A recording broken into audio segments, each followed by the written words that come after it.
a real science podcast for you tonight with Tim Ventura, Julia Kamman, and the real verbs, Jason Verbelli.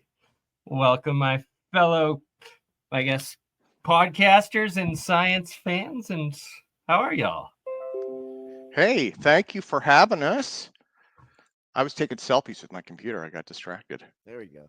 Oh, Yeah. looking good.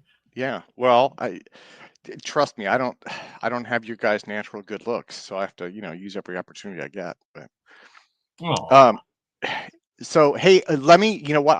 I got something to show you. This I want to yeah. Let's start off okay. with Hey, sharing. actually, I have a couple of things, but I'll do the other one later. But I want to show you this to start.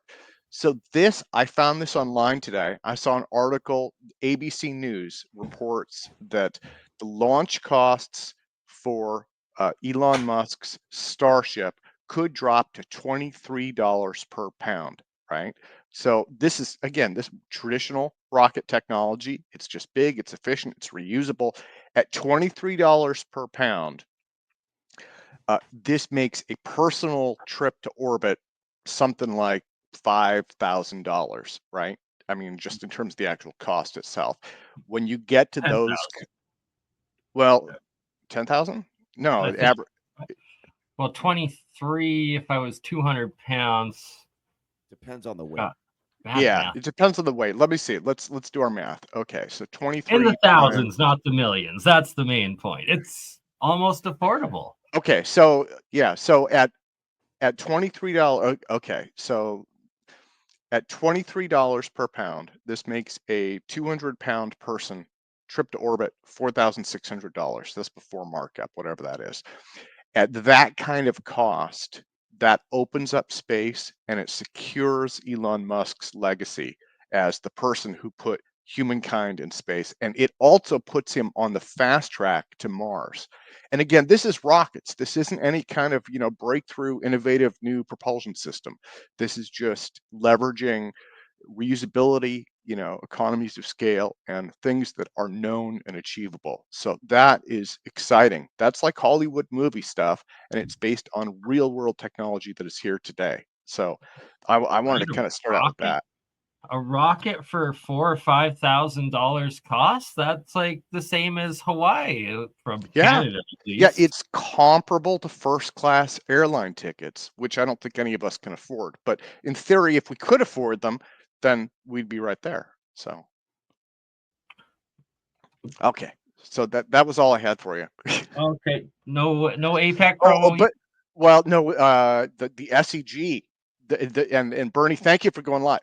So I had something I wanted to say to Jason. Jason was talking about critics of the SEG, and what people forget about the Searle effect generator is that and B-field Brown are the two big ones for anti-gravity. And the Searle effect generator is actually more anti-gravity than TD Brown, right? So even if it doesn't work, it has cultural importance and it needs to be addressed and it needs to be preserved and it needs to be recognized because it has influenced that entire community going back like, I don't know, when did he 80 start doing that, years, Jason? The probably, 60s? or 60. So because I know there are lots of people out there who are like Searle haters, you know, but Like, even I'm if still up. even if they hate Searle, even if you're watching, even if your audience is watching right now and they're like that John Searle guy, he was such a scam artist. But the point is that he shaped people's impressions of what it should be and what it should do. And he had a bunch, there are two other things. Everybody who has attempted a replication has seen anomalous results, right? Every single person, every single replication has seen weird stuff. And then other things that Searle reported, like these devices running cold, people have seen those in other anomalous experiments. So if it's a hoax, there's a lot there that's kind of like, I you know? fully believe it is not a hoax. It is legitimate. And Jason, you're muted if you're trying to talk, but your own research and building, like you've reproduced a lot of the effects, correct? And Yes. it's like super conductive as well, I believe. That's only after a critical point, and we're still in the research and development phase to rebuild and validate John Searle's claims step by step in a professional environment. That superconductive overload is an end result after $3 million investment lump sum, hopefully. So that's what the end result is, and thereafter. But our goal is first you have to have your feet on the ground before you put your head in the clouds, and so that's our focus, is validating John Searle's claims in a lab and testing things out step by step, which then justifies the next step. And I wouldn't be doing this if there wasn't justification for each step. So this next step that we are on is a biggie. So that's my whole deal. Is what's your timeline? Do you have a timeline in place for? No, you can't put numbers in a timeline on things like research and development, because there's too many unknowns, and we don't have a proper budget for that. So it's not like, okay, you can do it in 6 months, 9 months, a year. Could be 10 years. Could be not even in my lifetime. If people want to contribute and actually get the project off the ground, pardon the pun, that's a different story. But you can't give timelines or generalities for something of this controversial nature and this magnitude. So. Well, and you have a big task, because like we were talking briefly about Isaiah Ritchie, right? And he is a purist, and I think that is the approach, because again, everybody who has tried to replicate this has cheated. And the reason that they've cheated is because to actually build an SEG according to Searle's very detailed directions is really difficult. And there's lots of little stuff like the neodymium. You can't grind that. If I remember correctly, you have to chip that, right? You have to use like a chipping machine to get those. And so, right. But then there are other parts too, like, okay, so when Paul Murad was working with John Brandenburg, right, they called it the Morningstar Energy Box. That was basically an SEG. They wanted to do a pure form of it, but what they found was they weren't able to get the rollers magnetized. And so they ended up doing their magnetization differently, which caused problems for it, right? And Godin and Roshan, same thing. If I remember correctly, they drilled out the rotors and put magnets into them to magnetize it, which is not what you're supposed to do. So the actual Searle instructions, if I remember correctly, basically you're creating kind of a linear motor and you're embedding the magnetic track into the rollers, something like that. Everybody has their own take on it, and they can run with their own ideas. So we have our own understanding at SEG Magnetics, and that's what we focus on. We had the direction of John Searle for many years until he passed away here in San Diego. So there's a lot of ideas. Everybody has their own take. We try to just isolate the variables and list them out one by one in the lab and machine shop, build everything that we need, because you can't subcontract these things. You can't order some of these things. Everything that we work with, we have to make custom. Yeah. And that takes time. And I'm the only person in the machine shop doing that work. And so Fernando's the only one doing the magnetization and electrical engineering aspect of that. So we're, he's like Dr. Frankenstein, and I'm like Igor, and everybody thinks that I'm the Dr. Frankenstein. No, I'm just creating the monster. So I saw that video that Fernando did. Man, this is ancient history now, but this is like 10, 12 years ago. This was like he had like a little one ring roller, and even that was really well built. I remember looking at that video that he put up online. I was like, man, he did a really good job with it. Because again, these are really hard to build. Yeah, it's very precise. It looks like just a bunch of rings, a copper ring and a magnet ring, and it's a lot more complex, because what we do is account for density. Anybody can just throw things together with a blueprint of length, width, and height, or diameter and thickness, but this has to account for another aspect and factor of density. So every magnet has to be the exact same size and weight, down to the milligram and the micron. That's what I do by hand, one by one. Like reconstructing from the ground up, and with real science, what you said, especially of like identifying each of the different variables to recreate the original design. And with so many of these revolutionary inventions, ideas, and technologies, I find I'm dubbing it the Fleischmann's and Pons syndrome, where the mainstream will intentionally get one small little aspect incorrect to prove it wrong, and then it's like it'll get like just repeated over and over, or changed and hidden what's like the specifics are, like the key little minute factors that make the difference between something working and something being bunk. Yeah. Well, and Jason is doing the work. I mean, like I'm just a, I don't know, cheesy 2-bit internet pundit, and then Bernie's just an artist. So yeah, at least Julia has at least she has psychic abilities. Me and Bernie, we're screwed. So, but Right. Jason is actually doing the work. He's actually building these things, and it's not easy. It is not easy, because I know people have built them. Like the Paul Brown one that we mentioned earlier. Paul Brown built one in the 80s. He saw results. He documented it very well. So everybody who's gone the distance for it has seen stuff. So I think that should at least give the critics pause. It's one of those things. Wait, Everybody's why does building. Hutchinson not like SEARL? Well, you'd have to ask John why he doesn't like SEARL, but I mean, I don't know. I don't think they communicated much with each other, not that I know of. Everybody's stuck in the past. And Right. what we do is look forward to see, okay, so what did this man say and what can we validate? If we can't get any footage, any pictures, we can't talk to the people who we worked with, everybody's dead. Okay, so what can we do? We can take his claims, and I can take what John Searle told me personally, what we have on film for years of him having conversations behind closed doors and private conversations, and on public, everything he's uploaded on the internet. So we take that information and we can test it and see if it works out. And everything that we have tested in the lab has worked out. It's crazy. But the for me, this is the thing that excites me about right now is, okay, Jason, you're down in California, right? And then Julie's in California. Bernie is up in Canada. I'm kind of in the Seattle area, and we're talking and showing each other images and video in real time.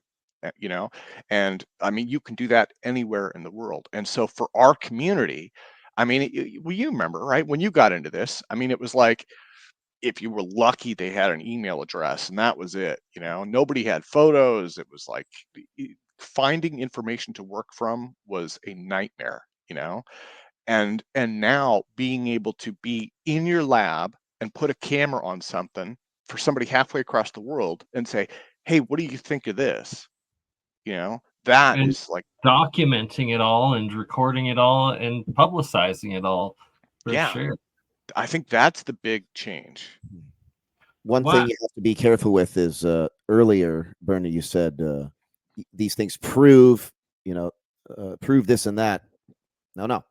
Experiments and observations and all of these endeavors do not prove anything. Proof is math. I'm very technical when it comes to semantics and terminology. We provide evidence. Evidence. The scientific community looks at that under one specific framework and one specific scientific model or mathematical model, and they say this conflicts with my mathematical model and my interpretation, so therefore it must not be real and true because it can't happen under my model. But you can look at those same scenarios and prove it under a different mathematical model. That same scenario, the same data and observations can be reinterpreted to validate it or invalidate it, depends on how you look at it. But the majority of the scientific community has lost its way by confusing evidence versus proof. They think experiments provide proof. They do not provide evidence. You can interpret that with math and proofs. So that's something to look at. And that's something that I've tried to convey for quite a while now, is that we provide evidence of John Searle's claims, and people can look at it and interpret it however they want and have their own views on that. So we want to deal with what we have here and now, and show people the validations and the evidence. Well said. One thing I got up and wanted to highlight, and to essentially highlighting exactly what you're saying and about different people's interpretations and models and all of that. Like this article right here, the first one that popped up when I Google searched SEARL generator, and it's labeled as a 0 point generator, but that's clearly false because it's cooling the environment in an endothermic reaction. Thus, it's an open dynamic system and circuits, and taking energy from somewhere, not creating it out of nothing. Yeah, and my thought on that is Searle was not a physicist, and even if he had been, physics was a heck of a lot different when he got into it. So, he was. I remember reading his descriptions of how he thought it was working, and he was talking about like ion flow over the outside and things like that. And I was like, yeah, I kind of see that, but that doesn't necessarily mean that if it's creating some kind of really anomalous effect that his explanation for it is why. But what he did do was outline, and I could see like in that Medium story there, that's a really great photo. I think that's Fernando's SEG. And that's only a one ring, right? A true SEG, you have multiple rings and rollers. You can, yeah, you can. It's on how you design it. It's what output that you want to have ultimately. The amount of mass determines the amount of energy that it can harness and output. So if you want a 3-ringed device, that's acting as a 3-stage generator, so you can step up the power. But if you just want to charge a battery, you can just use the 1 ring, or you can scale up the mass of the 1 ring. So there's you have all these different options. It's just geometry, and whatever end result and application you are looking to power, or whatever the scenario is, you build it for that scenario. Yeah. And again, I'm a big, I know it sounds cheesy to say it, but it has cultural value for anybody who has ever been into anti-gravity or gravity modification or anything like that. This is something that everyone in this community knows about. Doesn't mean everybody buys into it. Doesn't mean everybody loves it, but it's, you know what I mean? This is like, I don't know what you would call it. It's like a cultural icon. Yeah, it's a solid column and foundation in the over unity anti-gravity devices and research. No. Okay, yeah. So I gotta touch on that, please. Oh, the IGV. Yeah. So I have my semantics again. There no over unity. Over unity applies to the concept of a closed system putting out more than what goes in. So you can only pour out as much water from a glass as you put in it first. You can only drain as much energy from a battery as you put in it first. But if you're standing outside during a rainstorm while pouring out the glass of water, then the surrounding environment can contribute more to that glass than what you initially put in. But at that point, it's an open system. But if you don't believe in rain and you don't know that the surrounding environment's contributing, then you'll make up nonsense about over unity. But if it's an open system receiving from the environment, then over unity doesn't apply, because now you have to account for the energy of the total surroundings. So there is no over unity. It's a misconception, because the energy must come from somewhere. So if a device is stealing the energy from around it, it is lowering the total amount of energy around it, which means the temperature will drop, because temperature is a measure of the total amount of surrounding energy. If you're converting that, the energy's got to come from somewhere, and the total temperature will drop. But then the sun will just supply that. The Earth's ambient energy will recharge that. And so you have this constant cycle. But you have to account for the under unity. You still have under unity, but just on a larger, massive scale. It's like a teacup from an ocean. Good call. And someone in the comments mentioned how it reminds them of the Ed Lee, the transformer generator in his basement, and I think Brittany brought that up to you. Now, remember, Leedskalnin built his castle before he built the electric generators, and the magnetic setup. So people think that he built the magnetic setup first and then levitated the stones in place. No, it's the other way around. He used hard work and leverage. And there's a book called Mr. Kant is Dead. And it was written by a man named Mr. Orville, who, as a child, he helped Ed Leedskalnin move his castle stone by stone and witnessed him and wrote his own book on how he did it. Is that the one who said he saw him with a cone? It looks like an ice cream cone holding it. I'm not sure. I don't know. So you're saying it was leverage. That's what I tend to believe too. But I mean, that's kind of your... Yeah, so he had like a jack, and then he lifted up one side of it and then propped it under, put the jack on the other side, did it 1 inch, then the other side 1 inch, and the other side over the course of time. And he just used hardware and then dug it out. And he has images and drawings and schematics of how he quarried at the bottom of it, how he dug them out, broke them off, lifted them, erected them, and all that. So there are correlations with like the magnetic flywheel being round, and there's magnetic polarities and stuff, but it's not the same, but there are similarities to it. Yeah, well, and it's an anomaly too, right? And you differentiate that. It's kind of like, okay, he did this, we're not entirely sure how, yada yada yada. You differentiate that from the SEG, which is incredibly engineered, right? And that's the big difference. And for nobody who's ever seen an SEG book, and again, I am not an expert on this. Like I would, well, nobody is. I would be terrified to attempt one of these. But one thing I want to now. Can humans build something that does not exist in nature? Yes. Lasers, right? Laser beams do not exist in nature. Coherent light and collimated light does not exist in nature. You have incoherent light from the sun, light bulbs, monochromatic light. You put a red filter over the light bulb, you get red light, monochromatic, like sonoluminescence and bioluminescence, monochromatic light. Okay. Coherent light does not exist in nature. Collimated light. So we can use the laws of nature to invent something that does not exist in nature, which then can produce anomalous effects. You have femto lasers creating such fast pulses, charging things that can't dissipate the energy fast enough. You get anomalous factors equal to the difference of what can't normally happen at normal rates. So take that into applying the aspect of the SEG. It's coherence as a rest state. So John Searle, the way I look at it is he developed something that was built in such a coherent manner that the rest of the surrounding environment tries to push towards it like an electron sink in an attempt to corrupt the system, because the natural universe wants to tend to disorder and entropy. Entropy is describes the disorder of a closed system. Neg entropy and syntropy describes the order of a closed system. But this operates as an open system, so the second law doesn't apply. But it does apply on a more massive scale, but still on a larger scale. But let's say you have something that is built coherently, and it can't be corrupted to a certain point because it's built that way. It's going to have a differential of coherence to incoherence, and order to disorder, and you're going to get a flow in a particular direction until the system is corrupted. How long is that going to take? Don't know. Longer than my lifetime, longer than yours too, probably. So that's all we can say. Is it perpetual? No, nothing is perpetual. That's a concept, not a quantity or a length of time.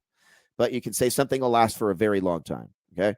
So the concept is that you build something so coherently that it will maintain that order once in operation. So like Newton's law, something will maintain a uniform motion until acted upon by an outside force, or it will stay at rest until acted upon by an outside force. Something will maintain its state of coherence until acted upon by something else to corrupt that incoherence. But the state of incoherence and the rate at which the normal universe in space can corrupt something is very, very slow. So the system being built in a state as it is, with solid state materials and copper down to the milligram and micron, and these magnetic materials magnetized in such a way as to generate an emergent subcarrier sine wave, you get a signal generated. All these factors of nature going together like a laser that does not exist in nature. And it can produce anomalous effects that don't exist in nature. And all of science is basing what we can do upon nature. But humans can build things that don't exist in nature, which will produce anomalous effects like gravitational anomalies and different things. So now we have books to talk about lasers, right? Sorry. Actually Hold got on. this. Oh, there we go. There's yeah. Autographed by this guy. Actually, this is one of my. This is the best book on lasers and optics that I found. This guy on YouTube, Styro Pyro, the master of lasers. He recommended this book. I got this book and I happened to get an autographed copy. Cool. So you want to learn about lasers, learn about this and coherence and the concept of coherence and order. So if you build something with order, it will reap that benefit of order. So when you look at a high pressure state in condensed matter physics, super high pressure, things are evenly spaced out from van der Waals forces. Everything tries to separate, but they can't because they're scrunched together. So you have things in an even crystalline grid and a lattice periodic ordering. And the more that you can mimic that while you're engineering something, the more that you will reap the energy as if it is in a high pressured state. So that's why nanotechnology is so conductive and so efficient, is because everything is evenly spaced on such a small scale. Everything's neatly stacked, right? Well, look how hydrogen is stacked in the sun, like metallic hydrogen. It's scrunched together so much it forms lattices and sheets like a chain link fence, like graphene. And the sun produces a lot of energy. So if you mimic that type of lattice structure, you're going to yield benefits and anomalies as if you're in a high pressure state. More order equals more flow equals more anomalies. John Searle developed a device that is extremely ordered, and science does not know how to explain it because something that ordered does not exist in nature, and it is yielding effects that do not readily exist. One of the things that's interested me too is that, like, I've wondered if there's a comparison to what you might call macro scale quantum mechanical effects, right? And the most obvious of those, and this goes to another branch of, anti-gravity, is the Pogleonoff device and superconductors, because superconductors have that macro scale quantum mechanical, right? You have it is a system, but it functions as a single large particle, at least in most ways. And the SCG, from looking at that, I keep wondering. I'm like, this to me, this looks like that's kind of what it's doing, acting like a Bose-Einstein condensate. Yeah. What do you have in a laser and a Bose-Einstein condensate? You have all the photons acting as one, traveling in the same direction at the same rate, in the same wave, at the same time, same distance, equal everything, right? What do you have in the SEG? All of the parts are the same size, the same weight, the same distance apart, traveling the same velocity in the same direction, with the same wave imprinted on all of them, acting as one, like a tuning fork, mimicking a Bose-Einstein condensate. So you're going to yield anomalies that of a Bose-Einstein condensate. So the more order that you can consciously engineer is the more that you will reap in return. Well, and then another thing that comes to mind, again, this for me, this is all of it's these parallels, right? The Graviflyer, what that Jared and Charlie have been playing with lately. I don't like that. You're not they have been, so the Graviflyer, you have a high voltage charge on a plate and you're spinning the plate, right? A little bit like a homopolar generator. And one of the things that intrigued me about the SEG and many other of these devices is you are physically moving the electrons through space, right? You've got current flow in it, but you also have a charge that is being rotated through space. And in a wire, and a lot of people don't know this, electrons, that I think they call it the drift velocity, right? They only move something like a foot per hour, if I remember right. Electron drag. So one of the other parts of this, and this could go to coherence, and this could go to these macro scale effects, is your particles, if there is some kind of a disturbance in time space that they're creating, you have large amounts of charge that you are physically moving, and that's much faster. That's going to be a much more intense effect than just pushing, current through a wire, because it's moving. It's not moving as fast. Well, you got to be careful with those terms too, because if a charge is moving, now it's a current. Because if you give a charge which is normally static, it doesn't have a given direction. As soon as you give it direction, now it's an electric current. So it's like gotta be Yeah. I didn't know you weren't the Graviflyer for me. I have run magician string not included. I have run hot and cold on the Graviflyer. I remember the first time I saw that. This is where I'm at with it. I saw I started seeing videos of that a few years ago, and I was like, immediately, I was like, this is a hoax. This is a hoax. But I'm like, I can't quite figure out how. Right? And the part that gets me is now Jared and Charlie have been working with Alexi on these Zoom calls, and he's making stuff lift off and fly around on the Zoom calls. Now it could be that he's just using string. I don't know, but the deeper they get into it, the more convinced they get. So how do you feel about it, Jason? Why don't you like it? What are your feelings? I think it's on magician's string. There has been, I've seen a couple contradictions there where it claims it's high voltage, but yet he touches it in the video. He'd be zapped. That is true. Yeah. Like a lot, like a bunch of times, or just once? All it takes is once. You learn. So, but yeah, there's other things like just it could be camera trickery. I've seen a lot. Right. Okay. And I believe no one. All right. Until I test things out for myself. And from what I have seen and tested, it's I'm just not into that particular project. Wish him well. Right. I hope it's good. Let's exactly. Space then. So we're like the bitter hollow shells of people who used to believe. We're like, knowledge is better than belief. But you believe in what you're working on, and that until you see something else, it's like you worry that it could be detracted, and if it's not making sense, or you see something sketchy, like Jason just pointed out of the high voltage and him touching it, that who knows, right? But hopefully Charlie or one of them are able to actually get some results and reproduce it, and it's a real thing. And do the tongue test. Doesn't count unless you do the tongue test. The tongue test? Yeah, like a 9-volt battery. Oh, yeah. Well, Julia, what he was talking about with the high voltage, because I used to work with lifters, and the really early lifters, right? The way to build them, the way that Nadan was doing it, you used a CRT monitor, and if you didn't disconnect it, and a lot of us didn't, the CRT, the actual tube would store charge like a capacitor. Yeah, and so it only takes once. You learn pretty quick. Yeah, and the reaction, what does that normally look like? Well, it depends how much charge you get. I mean, like you can touch a Tesla coil. If at the right current, Tesla he would put one hand here and he'd have current flying off his body and his hair. So if it's a very high frequency, but when you're talking about the lifter and lower frequency stuff, if it's a small amount of charge, it stings. If you have any kind of capacitive source at all, then it becomes almost a little bit like a battery. And it depends. I mean, it could be like getting kicked by a horse or being punched by God. It really depends. You see God.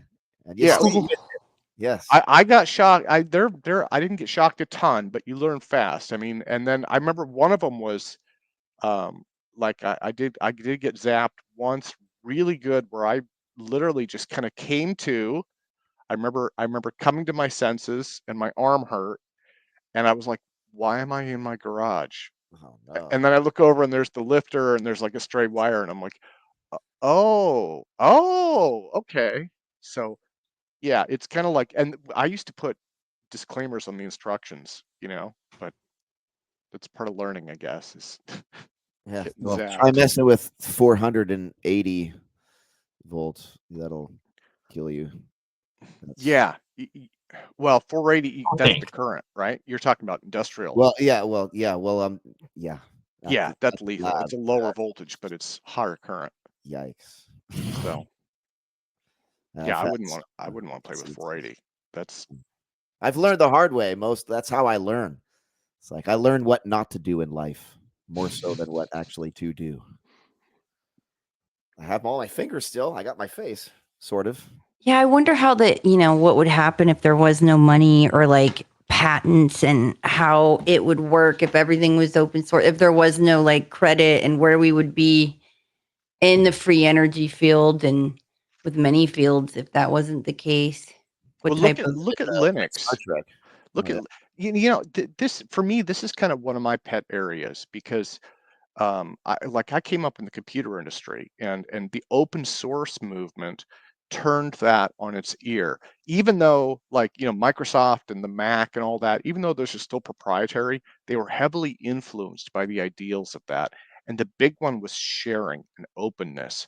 And it's like, okay, I'm willing to take a loss on this idea or this innovation because if I share it with you, we can get further than either one of us can by ourselves. And one of the things that I saw, and this goes to Searl, he had a lot of business partners and a lot of business deals that fell apart. And a lot of that came down to somebody along the way at some point getting greedy.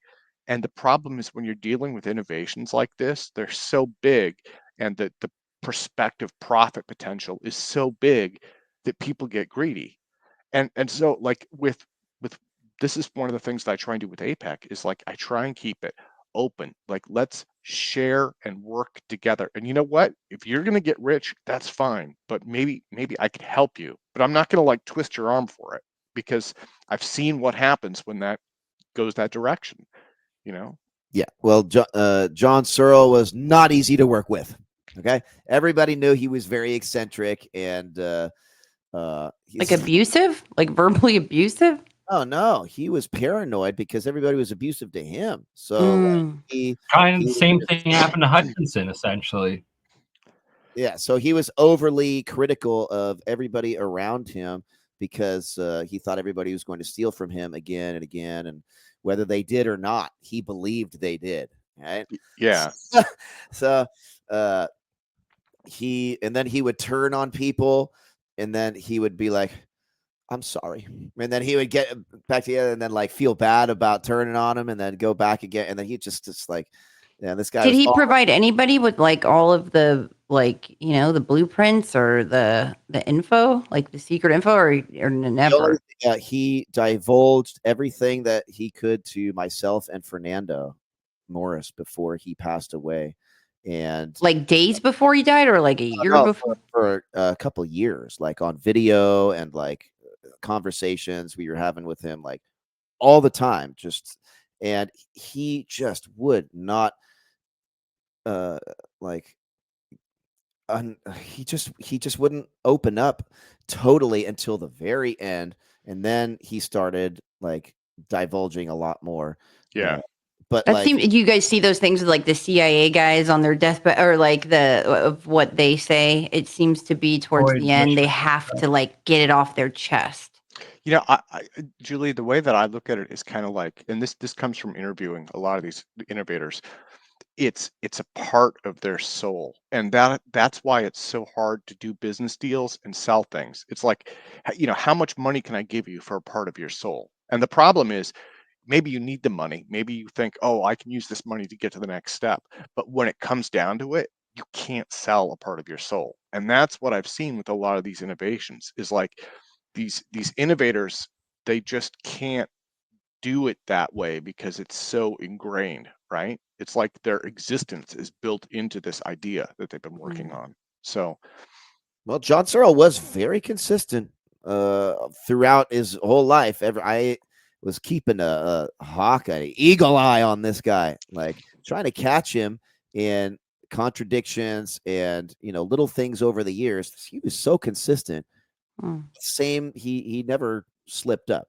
So like he indeed believed everything that he said. So whether everything Was he like crying? Was he emotional? Was it hard for him at first? Like when he yeah, was, or yeah. like was it like a volcano? It was hard to get, and then it just No, he would erupted. cry all the time. Huh? He would cry all the time. Oh no, I meant like for him to finally share that info with you and Fernando. Was it like hard for him at first, and then and then it just Oh came God, erupting? Like was he more trusting or it's more more like revealing? drip, drip, and then the drips come together, and then you can collect a little more, and then you collect those drips into something more, and you collect those drips into something more, and then it's like And so and then you have to translate that from there. Yeah. And so he gives you enough to work with, but we are the only effort and group who has gotten this far with this much effort and fruition, and actually validating his claims up to the point where we are currently. And the next step is an expensive step, and that's what we are aiming for, to produce these electron emissions from the device itself to power a damn light bulb like everybody wants to see. So I want to bring this to fruition and get the project what it needs. And now I'm the one actually building it. So so it's about finding the right angel investor. Yeah. Well, and there aren't many SEARL. I mean, there used to be more, but I mean, how many, Jason, how many people even know SEARL anymore? Really? I mean, it used to be one of those things where there were a fair number of folks who would memorize. They're right? dying out. Yeah. So Yeah.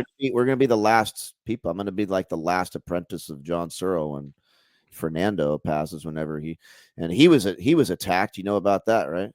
Mm-mm. Man, yeah. Completely unrelated, not even intentional. We were at the lab. It was New Year's Eve a few years ago, 3 or 4 years ago, and some maniac in the parking lot was breaking into cars. And there's so we work in like a bunch in a building where there are units, and there's a bunch of businesses in each unit. So people like work on cars and transmissions, other people work on this stuff. So the people next to us, their like 16-year-old kid lived in the RV in the parking lot, and this maniac comes in breaking into the cars, breaks into this kid's like motorhome at like 11 p.m. at night, and says, "You're the devil," and just starts stabbing the kid. Like That's crazy. That's ruthlessly. insane. Yeah, it's insane, right? So this kid is screaming bloody murder for his life. Fernando's like sleeping in the office, and he's like, "What the hell is this screaming?" And he's like, "What the hell?" He goes outside, and this kid's like runs up to him, hides behind him, and this guy bum rushes Fernando, and then like starts stabbing him in the neck. Yeah, and then pummeling his head against the concrete and stuff. And then we're right up the street from a firehouse and they came like within like minutes or seconds, because Fernando called the cops because he heard screaming outside, bloody murder, come quick, put the phone down, and then went outside and got attacked. And then the police came and they subdued the guy. They arrested him, took him away. Now he's in a mental institution. He should get worse than that. So our culture does not do a good job. We claim we do, but we do not do a good job preserving the ideas and the legacy of people that passed too. When you talked about these people dying out, and I'm sure that you have a big collection. I have a big collection of friends and mentors, right? Because we work in an area where a lot of these folks were older and we learn from them, and like I'm 48 now. One of the things that I'm struggling with is kind of like, it's like you look around and there's a couple of guys left, and it's like, oh shit, So I gotta carry. Eugene Malov with the cold fusion. Yeah, he died. The story was that some random burglar, broke in and then like killed him. It could be true. I believe that now. I couldn't have just been because some random dude in the parking lot just ends up stabbing Fernando. Like everybody lived, the kid lived, everybody like they got stitched up. We're talking bad, man. Well, yeah, and everybody talks about, the conspiracy this, conspiracy that. It doesn't take conspiracies. It's just old age for a lot of these folks. Yeah, a lot of them, but sometimes just weird, crazy people, and other times it's a target. Like it really is some conspiracy targeting the people. But sometimes it's just Stanley Meyer. Stanley Meyer, poison. All of these people, man. It's like there's something going on, but sometimes it's just a victim of circumstance. And then people can run with the story. If Fernando had died, I would have been tripping. Seriously, I would have been screwed up. Well, and there was a I'm not even going to say who, but there was a young lady that everybody heard about her, and she took her own life. And this was what, 2 years ago, I think. And you know, and there are conspiracy stories. I get emails about that, and you know, I talked to her several Conspiracies times. about Mark McCandlish's death as well, even. Yeah, and you know, I knew Mark. I didn't know him as well. I talked to one of his close friends, and they said yes. They said they said they saw that coming. So, you know, that he was now part of that. This goes, and this isn't just innovators, but this is older people in general, right? You know, a lot of them, they're lonely, they're socially isolated, they have, you know, medical conditions that are getting progressively worse, right? And so that's kind of a silent epidemic in the first world nations. Is it's we don't like to talk about it, we don't like to think about it, but you know, if you do some reading, you'll find that there's a silent epidemic of older people who just decide to check out because they don't feel like they have enough. Basically, they don't feel connected enough, you know. Yeah, they feel like they're abandoned. And that's John Yeah. Searle felt that way his whole life. That started for him as a kid.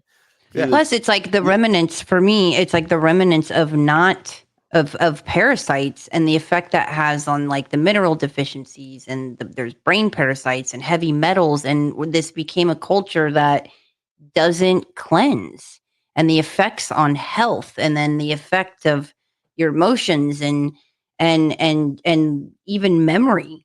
And so I really think that's a source for a lot of issues and problems, is not doing parasite cleanses. And then, you know, it'll make a huge difference as a society if we would do that.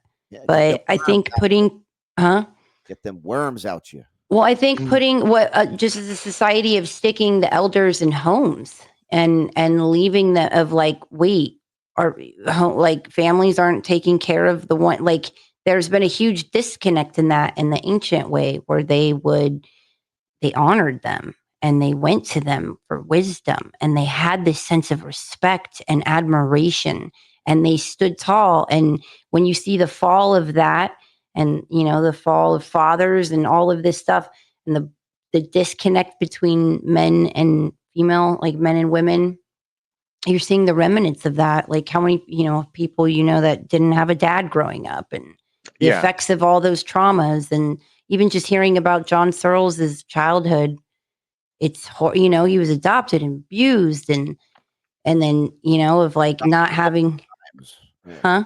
Adopted multiple times and then brought back, adopted again. Yeah, I mean, I've read a fair amount about this. A lot of this goes back to, there's a lot of evolutionary theory that goes into this, but we're basically tribal creatures, you know, and then depending on who you talk to, our tribe, kind of the way our brain supposedly taps out, it's around 100 people-ish, supposedly, that we easily identify. That's kind of our close tribe, right? But the challenge is, you know, society keeps changing, and so instead of having like Native Americans, right, where you have children and adults and elderly people, and they all live together and they support each other and they help each other and they share, you know, and instead of that, we have this giant, massive worldwide network of people, but they're all physically isolated, right? It's like, you know, you can't reach out and touch someone. They're on the other side of a screen.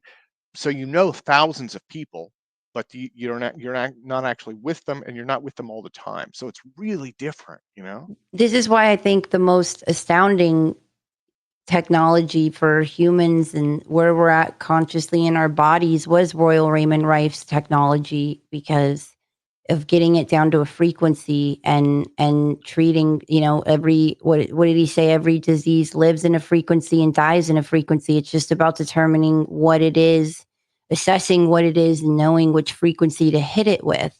But where we would be as a society if, what was his name, Lawrence Fishbein, that started the FDA and went after Royal Raymond Rife, and then that's another person that was ostracized. And you know, even the microscope that showed and proved the frequency was ridding the cancer that oh yeah, and this is not medical advice, but that it was treating that, and they burnt it and destroyed it. And then how he kind of became an alcoholic and was ostracized and went down to Mexico, right? In a non-medical advice sort of way.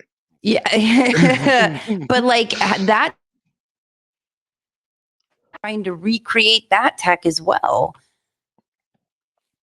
For me, I'm more like and I'm not being negative on Rife. I'm more focused on the cultural aspect of it. You know, I think that's one of the big things, and like anxiety also, that and that's something that I see, and I think everyone struggles with that. I think all of us do.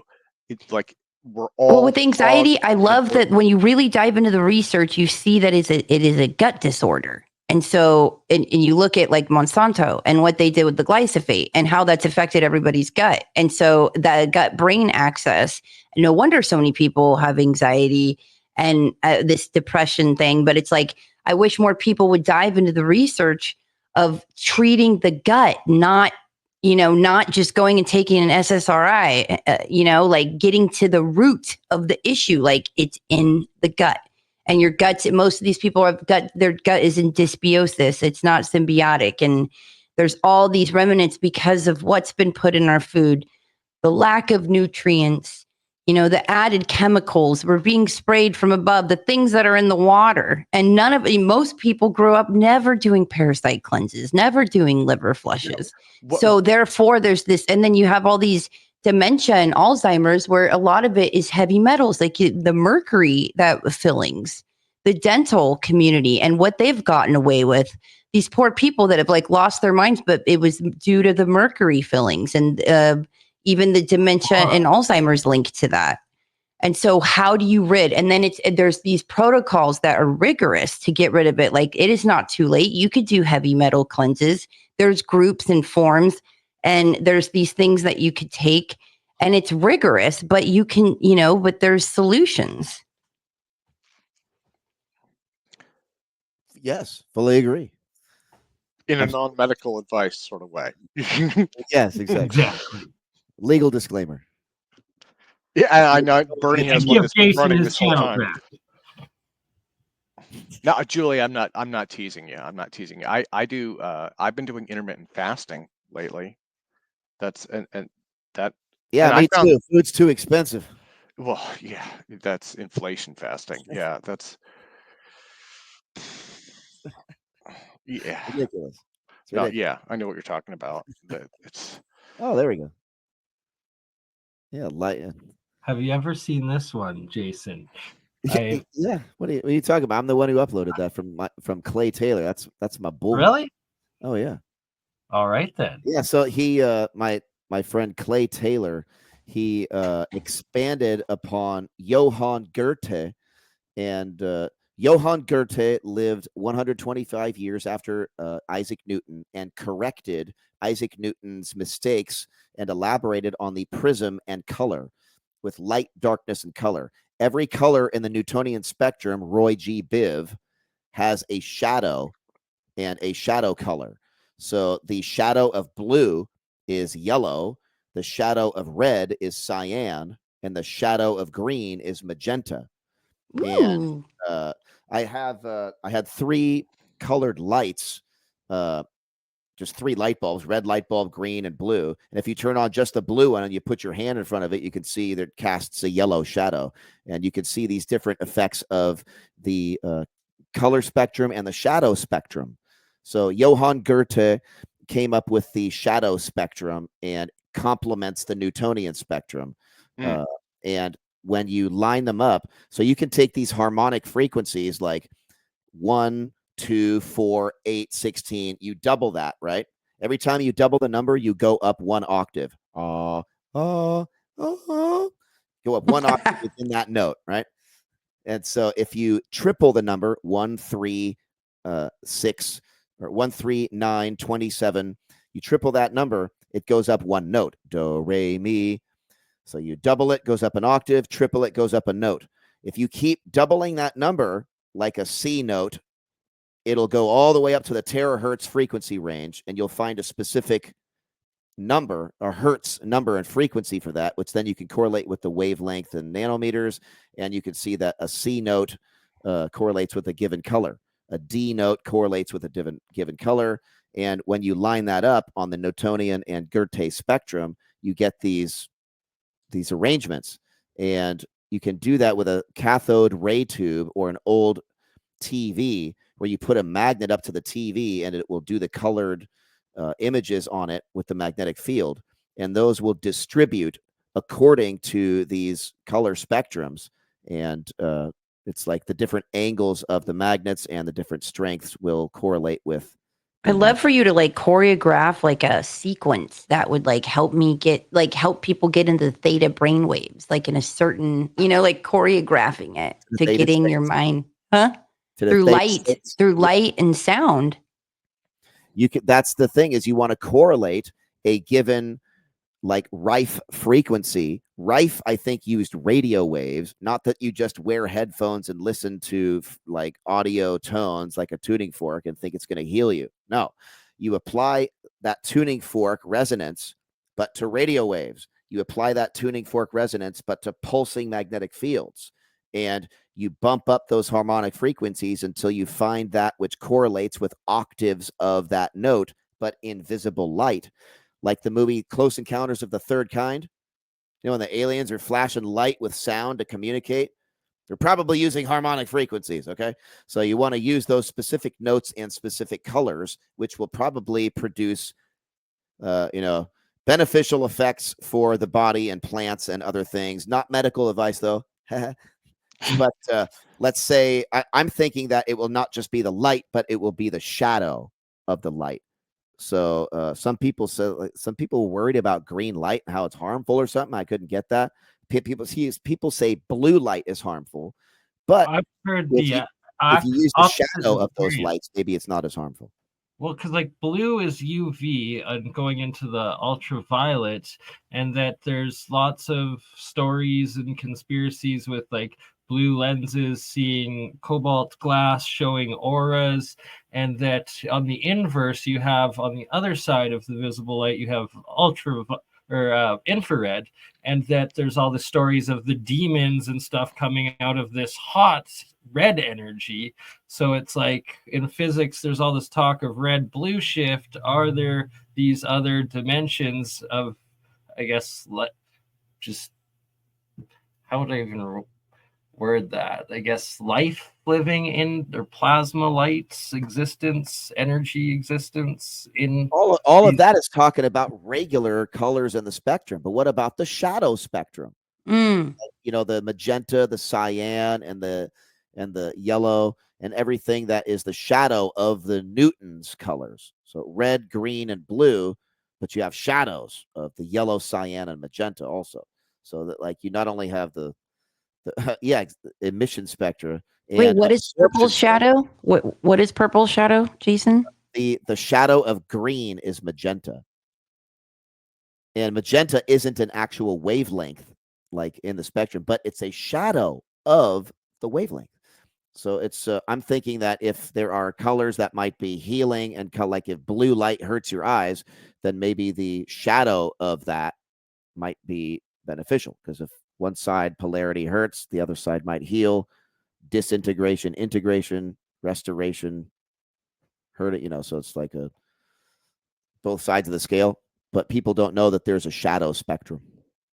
I think that's interesting. No, I think that is really interesting. So it makes a lot of sense. There's shadows of gravity. I think gravity propagates like light, and that there are shadows. Yeah, that's Lesage, right? That's the Lesage theory. Well, Lesage theory was that there are particles that very smaller than what Max Planck would allow, and those particles are on the outside of objects, but not so much on the inside. And then through Casimir force, they are pushed together from the outside in. That's more of the Lesage push. Okay, the push gravity. Yeah.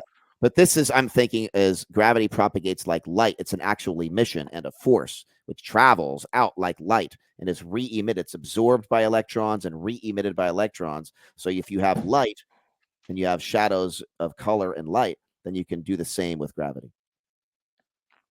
That's my stance. It just takes me back to DNA emitting biophotons and the fact that our bodies emit biophotons. Yes. That we can't see these weak particles of light, but we emit them.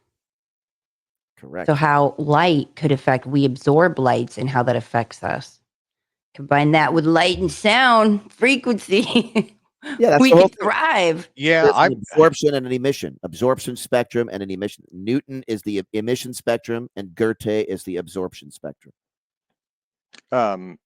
yeah, for the blue light, I haven't heard of any negative effects other than, right, and again, this is just pretty conventional. You know, it makes it harder to sleep, right? Because your brain thinks it's daylight. Right. So Exactly. And red light therapy, I heard, is good. You know, they have that for like the hair and the skin and for different ailments. They claim that. And it must be laser light. Again, coherent light. You can't just shine a red light bulb on your skin and think it's good, or an LED light and think it's going to be beneficial. People sell snake oil devices with LED lights and red lights, and people think that they're healing themselves. They're not. How could they check that? Is I there like tried, a you know what? test? I tried it with the red LED and it did nothing. But then I remember thinking to myself, like, nobody's ever specified how much or how long. So I remember, you know, it's like, okay, I'm doing this, you know, 10 minutes per day, and nothing happened. And I was like, but what was I expecting to happen? You need So laser light, coherent light, which again does not exist in nature. But when you use it, it's an isolated wavelength. You get beneficial effects. Is there a way people could check to verify? Like, is there like a little test you could do to Well, it's a verify that it? diode. You'd have to open up the actual unit, and then you'd have to have the electrical engineering knowledge to know what you're looking at versus an LED light versus a laser diode. yeah, I mean, in simple terms, you could look up what a laser diode looks like, and they usually they look a little bit different, you know. So you could check your device, but Mm. you know, I don't think anybody would lie about that either, to be honest. You got to be man. Well, okay, You okay, gotta yeah, I'll sell take a it lot of back. products just to Yeah. you'd be surprised. So yeah, you got to keep on these people, keep them on their toes, make sure they're like selling good products and stuff, and they're not lying. Yeah, But with what we were just discussing, if we're putting in the right sound frequency into water, could you create light or color in water through that well, frequency? you're talking. Yeah, I had a feeling that was kind of where you're going. I think that you're kind of thinking of something that's related, maybe in a different way, right? I mean, Well, I don't think it would involve light, but standing. unless you have sonoluminescence, and that light would be dependent upon the emissions lines and the colors produced by hydrogen and oxygen, because you have the bubble which produces superheated steam from ultrasound, and just like that image right there, the ultrasound is creating a focal point in the middle, and it's creating a bubble of superheated steam, and then that superheated steam collapses on itself, and it does so fast, like 30,000 times a second, 30,000 hertz. It will generate light and emit photons, and those photons will correlate with the emissions of the hydrogen and oxygen and the vapor in the bubble. So this Bernie, this should provide some new artistic ideas too. Oh, And always. I'm not saying that tongue in cheek. I'm like, that could, you do art, you do all sorts of graphics, right? This could give you ideas for colors and schemes and layouts and Well, just the way certain symbols too, like can charge things. You know, just having that on you. That's right. But it has to make sure to be. If you have just something passive, meaning there's no power flowing through it, like just a magnet sitting on you, or just something, it's probably not going to work as well as something that's actually has an electric current going through it, or generating electrostatic charge, or pulses of light. Has to be actually doing something. just not too much electrostatic charge. Yeah. Otherwise, you'll be standing there coming to your senses while you're Well, that's electric standing. current. You turn that charge into a current. That's not so good. Yeah. The charge itself is okay. Just don't make I it. just want everybody to create like Royal Raymond Rife frequency device and ways You gotta to start with structure the light. filter and structure the water. Oh, But even going to a higher level than that, I mean, again, without any kind of real science or alternative science, I want to go back to the anxiety thing. I think general anxiety from the pace of modern society is probably the biggest, most damaging thing. everybody that I know is struggling with anxiety. Everybody is struggling with it. Life is one giant panic attack, buddy. Yeah, it sucks, and like, especially when you listen to the mainstream narrative. Okay, number one, what can help you immediately is like, I call it herbal Xanax, but ashwagandha, and then you get, or holy basil, and that literally, like, it balances your adrenals, and it literally is so soothing, and like will stop you from having panic attacks. It helps like regulate and make you feel calm and soothing. And so, but literally it's a gut thing. And I get really passionate and heated about it because I see so many people, and I've helped so many people get down to the root of their anxiety and depression. And it had to do with parasite cleanses and what that does to your serotonin level, because the parasites, their drug of choice, what they're getting high on is your serotonin in your gut. And so what they do is they're taking all of your serotonin. Your serotonin is your happiness hormone. Like so it's stealing your happiness from inside you. And then you're left feeling what? Like, and so the fact that it's in there partying on your dime, punking you, jacking your happiness, and people, and so I'll be like, look, like this is the root of it. What's going on? Nobody wants to do it. And it's like, dude, you're being robbed from the inside. Like, get rid of them, evict them, get them out of there. Like, that's why you're bummed. I have a teenage child. I'm like, oh my God. Like, how big are these parasites? Are they about this tall? Oh, we're all loaded with them, but like there's some that are just, you don't even want to know, but because when you describe, it's like, okay, it's robbing you from happiness from the inside, and and I'm like, wait a minute. Yeah, you're like, wait, I got a teenage parasite. Yes, I think it's getting ready to dye its hair black, and no, I'm just teasing. I got to call my mom tomorrow and apologize. Yeah. Oh, I've done that. Yeah, like apologize for, Mom, I'm sorry about the first 30 something years. Well, I'm still sorry, Mom. Yeah. So we try. Julia, I like, more seriously though, like, okay, what would differentiate a parasite cleanse from a normal just health cleanse? Well, parasite, okay, the thing is it gets a little nasty, okay? Because what happens is getting rid of the adults is one thing, but they know you're about to kill them. They know they're going to die, so they send out this fluid that tells their a signal saying "Mayday, Mayday, multiply, and they lay a bunch of eggs, and then they know that they know that they're being, wiped out, but they also are so creative and they morph, and they have this biofilm that protects them. They're incredibly advanced. Like I was on a panel at the alien event, and you should have seen the looks on these faces of these people on the panel with me. Because when it came time for me to talk, and what I said was, look, you guys, the alien invasion is happening. It's already happening. It's happening now. And they're like, what? And I said, yes.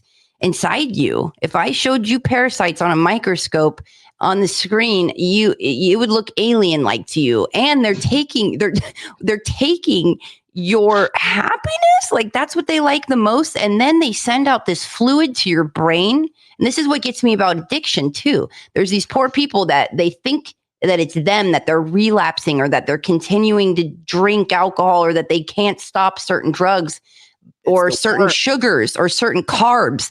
They love sugar, and they will send out a fluid to your mind, to your brain, that's demanding, I want this, and I want this now. And your brain doesn't know the difference. So people think it's them, that they can't get self-control, that they can't not drink, or they need to have ice cream, when it's a signal that's tricking the brain that the parasite is releasing. So what is the, I mean, ultimately at some point you have to do a cleanse. What is because I know there are a lot of them out there, right? And there's some weird ones too. Like there's a honey vinegar something cleanse. I've heard about those. Cayenne pepper and all that. Yeah. The last time I did a parasite cleanse, I ended up in the toilet. What? And that's another thing too. Well, like, Cutting sugar out is like one of the main Yes. things you can do, though, correct? Yeah. absolutely. And for starting like beginners, I recommend Dr. Hulda Clark's like system because it's simple. It's a great intro. It's like a good, you get the green black walnut tincture, you have the wormwood, you have, you have the garlic, and you take that. And a thing to keep in mind too is every time I'll do a parasite cleanse every every 6 months. And each time I dread it, I don't know why. And then I'll do it and I'll think like the worst things, like, oh God, this is going to be terrible. And then literally it's like the instant clarity. I get energy, I'm focused. And then it's like a high because it's like you begin when you start cleansing and getting down to the root of that, you start tapping into an energy field that's beyond you. You start to get assistance.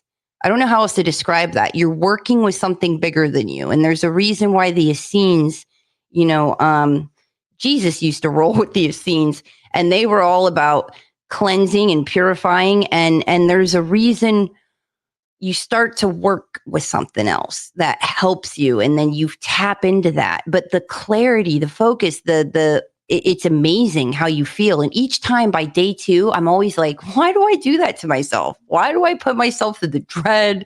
It's going to be horrible, blah, blah, blah. But it's really like profound. So yeah, I recommend to start out with like, I did a video with Brittany. It's on Recent Tartarians of like all this parasite breakdown. But I'm telling you, you want results. You want to remote view. You want psychic clarity. You want the powers everybody wants. I'm telling you, you get it through cleansing. You get it through this type of cleansing because you guys were so inundated in it. And they started taking this out in the medical field in the 70s of saying that parasites was a third world, thing, and that they don't need to focus on it. And then you see the rapid decline from that as well. I mean, we do it to our dogs, and everybody kind of, it was a forgotten practice that we need to thrive. Yeah, right on. That's right. You familiar with this guy Prophet Yahweh who like tried contacting UFOs and stuff? You ever seen that guy? I think I've heard that name. Wow, I think I've heard that name. Yeah, okay. He's been on the news for like years, for like the last 10, 15 years. He's just like African-American gentleman. He's an older guy now. This guy, he's been on the news. He claims, right, he could contact UFOs by meditating, and he learned it from reading the Old Testament. And he's done it all. He's done it on the news. All right, it's crazy. And he says you can really only do it if you clean your colon and you have a parasite cleanse. And you got what in the I've world? heard that a lot. This guy, and like I thought it was so weird. I subscribed to this dude's Yahoo group or whatever. Like he had this group for like 10 years. I just get his emails every once in a while. Like, what's this dude up now? What's this guy up to? It's like he'd either be like going out summoning UFOs or like doing the colon cleanse. And this guy would have video after video talk about the importance of getting out of your. Oh, okay. I thought you were going to video with the colon cleanse. No, no. No, God, no. He was like, Please no. The importance of it, as we are here. But no demonstrations, please. Yeah. But the thing is just weird. Like he would, and he would have examples. Some guy on the news came out and was like, look up his name, Prophet Yahweh. Like, dude calls himself. Come on, bro. Like if you want to be taken seriously, like, but he does this thing, and it's weird. I can't explain it. I wonder what he recommends to cleanse. Yeah, look him up. He'll tell you. Hopefully he's still around. I'm sure he is. It's weird. You stop and think about it. It's like the prophet of Jesus who sees UFOs. And it's like, what's the secret to that? Colon cleansing. Honestly, the people that are out preaching on anything, and if they're speaking about cleansing, I listen to what they'd have to say. It's very interesting to me of the people that are making all this money and that they know, but they'll gatekeep the information. It's like, come on, man. We need as many people to know about this cleansing as possible. I'm not a yoga person. I've done yoga. Who knows? Maybe someday I will be. But I just, for me, I had a hard time getting into it. But my ex-wife Danielle, right? She struggled with severe anxiety, and the cure for her was hot yoga. A friend Ooh, introduced her to it. Bikram. Yeah, and what's the weird thing was, so her, and then I have another friend who hurt his back in a motorcycle accident. It got worse and worse and worse and worse, and I don't remember how he got into it, but he got into yoga, and he said it saved his life. He's like, he's like, I'm completely cured. He's like, I could barely walk a year ago, and now I'm completely Mm. cured.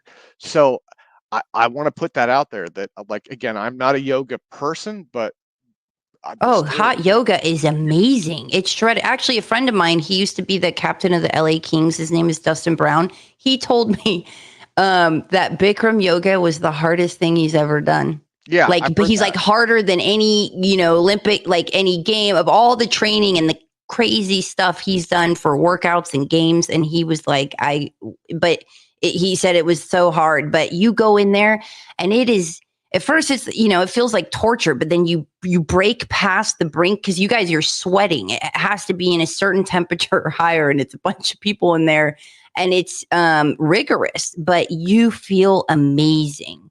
I mean, I you're really tapping into something else by pushing your body to that brink. And Yeah. There's a reason why like all the yogi masters are yoga, and all of the like different ancient societies and spiritual groups throughout the Orient that are still around today. Yoga is a major part of their practices, of their mystery schools, and the Right, the energy, discipline. the aligning the energy within you, I guess, like the chi, right? I guess some of us call it organ over here, but your life force, whatever it is. But that yoga is actually documented. The main yoga positions, they're finding it in the Indus Valley, like 8,000, 9,000-year-old ruins, where the first things are carved are these yogic positions. Yeah, it's a religion. I forgot that. I'd forgotten that. It's going back. It was one of the sacred religions, if I remember right. Wasn't it? They had a few, and that I was one believe of so. the sacred religions or something.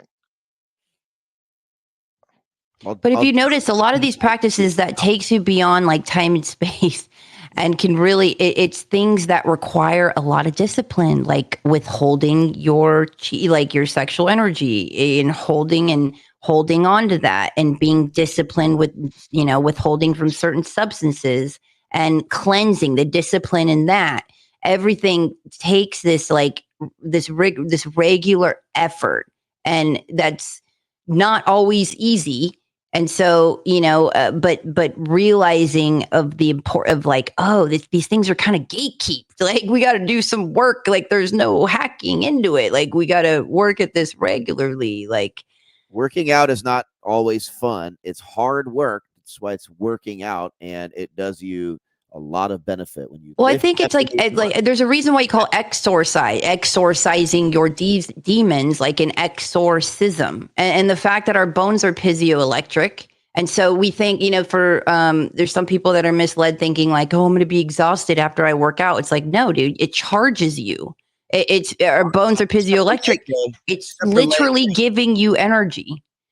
So like high intensity workout, or like, creating that friction with weights, weight training, especially after 40, helps out big time. And then with the testosterone levels and the hormonally with everything. Yeah, and again, since we're not doing medical advice, one of the things that I've learned, not from personal experience, this would be from other people's experience, but testosterone levels in men start to drop at 25, and so, oh yeah, no, Not me.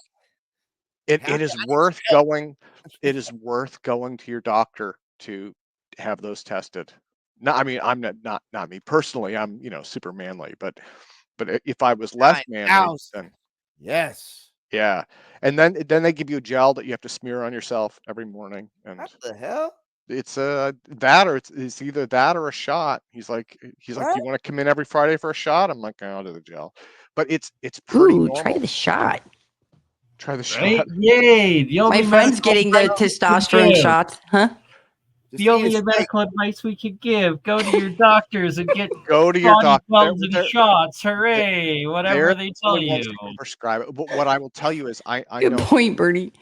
it's the thing that men don't like to admit. But so I went into my doctor, and somebody had told me, a buddy told me about it, who's I went to high school with, and he was like, Tim, you should get your testosterone checked. And I'm like, no way, that would never be the problem. And I went and checked, and the doctor was like, yeah, you're kind of low, but that's normal for your age. And so, Excuse me, I'd be all insulted. yeah, well, it happens, it's just normal. But and then people react differently to it, and some people it's like night and day. I don't know. For me, it was kind of like, okay, I feel a little bit more energy, but everybody's a little bit different to it. That's what I'm going to start bringing up about the parasite points. This, like, especially when I'm talking to men, is because like it will throw off your hormones.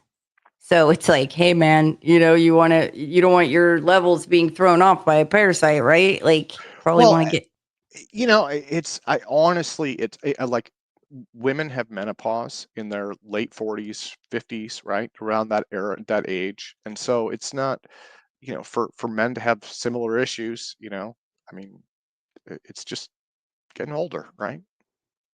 Not male menopause. Menopause is different, though. A Well, but part it's of a change. life.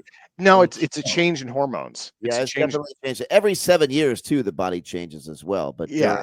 but it So- accelerates at an older age. And I just feel like we're not supposed to be aging like this at all. I feel like the telomere shortening and all that. Like, I feel like these bodies can go a lot further I than, think like Blade Runner were like programmed to Agree. fail too early. This is horrible. Yeah, there's a lot. Well, medical science is moving forward so rapidly. That'll biotech. Yeah. We'll live to be like 200 years old in the next probably 50 years. In this lifetime. Well, so this is an area Based on actually.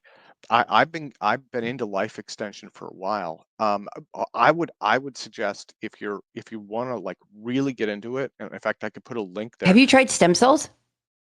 No, that's Okay. not. But an area that's really interesting is the work that Dr. David Sinclair is doing. If you've heard of him, he's really big. He has he Is he the lost one that talks about biohacking with like your DNA and all that? maybe. Stay away from CRISPR. Well, I don't think you can get that yourself, anyways. You can if you have enough money. You can inject amino acids and supplement for different. Or from Yeah. new experimental. So some of the I've read a bunch of his books. What he's talked about for life extension. What are some of the things? So one of them was, like, you've heard about the Wim Hof method, right? What Cold Sinclair was plunge. basically, and he was saying that one of the reasons that works is when you make the body uncomfortable like that, it tells it to start repairing itself. And so he was saying things like that. Another thing that's giant is exercise, right? You have to find, and so none of this is magic stuff. And then another one is eat healthy and eat less. I mean, it's stuff that we already know, right? It's just I like to eat like a warrior after battle. I do. I like to train hard, and then I want to eat like a warrior. Look at that. Look at that. She leans into it too. It's like a little. Oh, I'm serious. You should go out to eat with me sometime. It's pretty impressive. I mean, I always eat more than everyone else. Yeah, it's a thing. I'm proud of it though. Like, I'm not ashamed ever. I would never make myself throw up either. Like, I have such a deep love for food. Pay for that meal. You better keep that in your stomach. What are you doing? What are you talking about? Well, it depends on a lot of different factors, right? It depends on a lot of different factors. So, and at some point, people's metabolisms do slow down a little bit, I can't wait for that day. Man. I'm going for the exact opposite. Not health advice. I'm guinea pigging myself. But so far, I can testify that I never got COVID. I never got a vax. I was exposed to it over like 50 times. My parents both got it. One was vaxxed, one wasn't. And I haven't really been sick in the 8 years that I've been drinking my colloidal waters. Whether my current mixture is a mixture of copper, zinc, gold, and silver together. And then you got the monoatomic white stuff at the bottom, but you never drink that. It's just the colloidal water off the top that it dissolves into. I don't recommend anybody drinking it whatsoever. It's not health advice, because if you get it wrong and it's oxidized like this, you will instantly start getting heavy metal poisoning and kill yourself. There you go. But Thank you. I'm Thank not blue, and I've been doing it for 8 years. No Okay, Smurf. One thing I've been doing is my ex-wife owned a Montessori school, and it was in home, right? So we had kids coming in all the time, and they're wonderful kids, but the problem is kids bring colds, and so Mhm. for years it was like 2 or 3 times a year I would get horribly sick, right? It's like every crud that's going around town comes right in the front door. And I don't remember who it was, but somebody said you need to take more vitamin D3. And I take a lot. I take way more. I'm taking like 5,000 units a day. Some people take 10,000. So, but like I go get the Costco pills. They have it at Costco. It's like 20 1,000 bucks. milligrams or whatever. I take like the 5,000. It's like one tablet. In fact, I can go get the bottle if you want. Ooh, I have a huge recommendation for it. Not only improves your immune system, but it has wait, this is Here, not I'll be medical back. advice. I Give me hate a that I couple even have to minutes. say this because there's studies that could back this up. So it's a supplement of it's called AHCC, and it's an alpha glucan, and it's produced from shiitake, and it there's been all this research that has reversed women's HPV cancer result. You got to read about it. It's astounding. But what it does for your immune system, it's very expensive. It's very expensive, but you do not get sick on it. But it's also had astounding results with my friend had herpes, that he had herpes, and I had told him about it because something intuitively was telling me to tell him, because I had read all the research about the AHCCs, that doctor in Texas that has reversed so many of the cancers, HPV cancers, and saved these women's lives. So something kept telling me recommend it could probably fix that. And so he was like, I've tried everything, Julia. And he was so depressed over it. And anyway, so he tried it, and it took, I forget how long it took, but it was less than a year, and it got rid of it for him. And I was like, no way. So but I took it for my immune system, and I never got sick. I just couldn't afford it anymore. But it was amazing.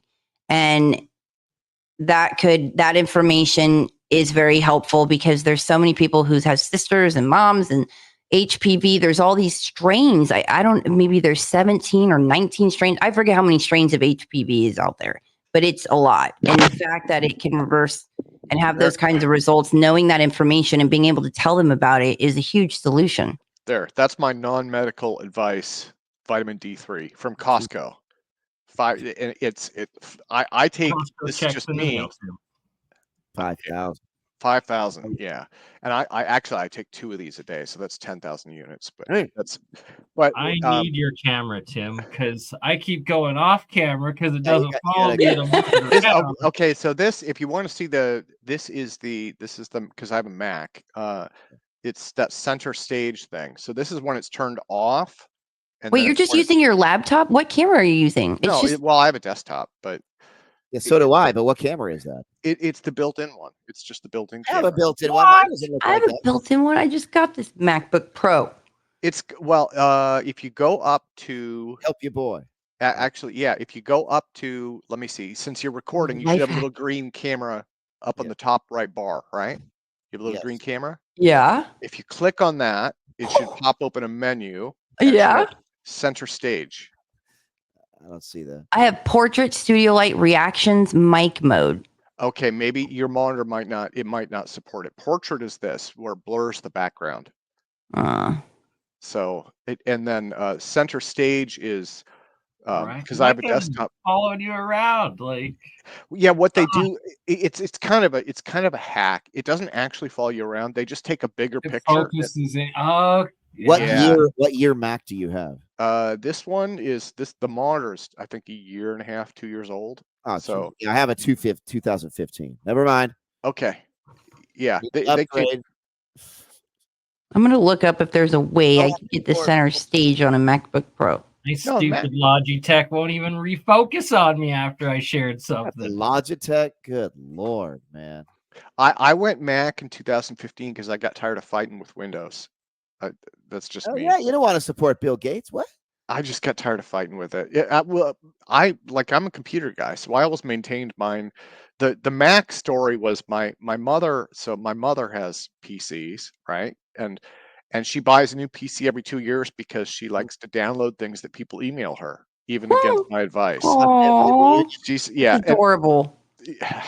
it's only adorable until she calls you to fix it.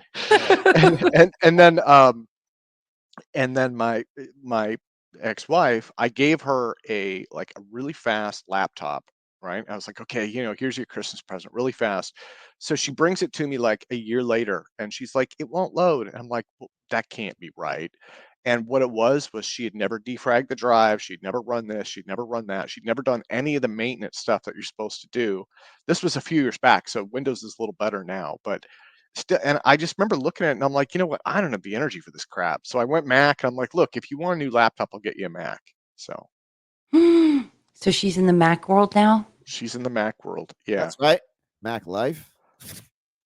Did she take a lot of pictures on her camera? Does she have an iPhone? Because that'll make the process. Oh yeah. What? Yes. Wait, yes. What? She takes a lot of pictures. Yeah. Well, this was before that, but I know what you're talking about, Julia, because it'll sync those Yeah, photos. that is a beauty. I could see, that it makes life so much easier. Sorry, I'm trying to show the glimmering sparkles on some of the copper here, but it's It not almost looks really like a fish picking it tank. up. That's Right? I was gonna say, yeah. Dude, I made a meme earlier about I don't know why it was fascinating to me so much. It was about the largest copper mine in Chile. It's a really good looking meme. John Boy Cat said, "I love this channel." It won't let me put it up. Yeah, Bernie grows on you, doesn't he? He does. Bernie grows on you. It's you know what it is. It's Bernie's mellowness. Like a tumor. No, Yeah. Bernie's like the king of Oh, mellow. thanks. He's Canadian stoner at his finest, right? No, but he No, you brings just- everyone together too. So he's like a hub, and it's like that's what we need. There's so many people that cause division, or like things being divided. Where it's like he unifies a lot of different types of people. Because I love these science people really, and these inventors really vibe with me, and I'm more of the psychic, intuitive type. I'll see things that are very advanced and not always understand it, but that bridging of those worlds. I mean, that is. Well, You're an honorary scientist. There you go. so they have a saying in Asia that it's not about this, but it applies. They say ghost knows ghost, and it's because my ex-wife was Thai, and she used to say ghost knows ghost, and Namaste. it's what you're talking about is our community, and yeah, you just know and you connect, and there are things that are, you meet people with eccentricities. So I have a friend in New York City. I'm not going to give any info so people know who she is. I don't know why. I know that she will call me at 2 a.m. and just talk for hours. And she only does it every month or two. She'll stress out and she'll just decide to unload. And I'm not the only person that she calls like that. There are a couple others that I know that know her, and they're like, yeah, she's done that. I'm like, it's just like her thing, right? It's just like our community has just different eccentricities, and and so then it's just about tolerance, right? It's just our tribe, and everybody has different, it's like your Linux That's computer. exactly it, Tim. It's tolerance of ideas and being open to seeing what others are working on, and then experiencing the results of the evidence of it. Yeah, I don't want you don't necessarily have to agree, but I just want you to understand. That's it. Exactly. Have a discussion. I'm seriously big on that. Like, because I've seen so much online. You guys have seen this too, right? You see trolls. They're like, that's not right. That's not right. It's like the hollowed halls of science. They plant their flag. They're like, I am right. They try to. They And try to. anyone who is not me is not right. And it's just like, man, it's exhausting, right? It's like, who has the No, energy for that? no, man, it energizes me. Yeah, trolling. Only love in that. a good way, right? Yeah. Sorry, what I was trying to illustrate there earlier and show was copper in pink state, and there was also silver in this pink state, and it's what I've reproduced, which I believe is from Sir Isaac Newton's 7 color states of transmutational metals, which he calls the pink crystalline state. And he states that that is when a metal is able to be transmutated from one metal into another, and that I've been able to reproduce and get gold, silver, copper, zinc, as well as iron all into these pure pink states, and that they actually have crystals on them and they glisten. And that's what I was trying to show there, but the camera wasn't picking it up very well. Yeah, like a whole elemental buffet. I like your art too, Bernie. I also like your art. I think yeah, I genuinely like your art, man. Illuminati confirmed. My mom got me that for Christmas, and I was like, Uh-huh. Illuminati confirmed, Mom. Yeah. But who can't like Tesla and Gangster Einstein? What? He wasn't a Yeah. gangster. Wait, Jason, say that thing, what you said about Tesla never said 369. Yeah, I'm going to hurt people's feelings again. Yeah, say it. I'm always going to make you say it. About 369. He never said anything about 369. It's an internet myth. I've gone through his Colorado Springs notes. I've gone through his interviews and all publicly available material. The quote does not exist. Yeah, the energy frequency vibration exists. Oh, sorry to interrupt you, Jason. What? Just showing Gangster Einstein on a $100 bill with some tats. That's Tatted- awesome. Tatted Einstein. That's right. And then Tower of Tesla. And then You made all those, Bernie? Those ones I only what's the word looking for? Commissioned. I got a couple of artists that I know to paint them up for me, and they're actually both of them are a compilation of a couple different artists worked together on them. Good job, man. I couldn't do that. Not even close. Yeah, I'm not nearly as good as an artist. Well, the majority of the art that I have is actually stuff I've had commissioned, not that I've painted myself.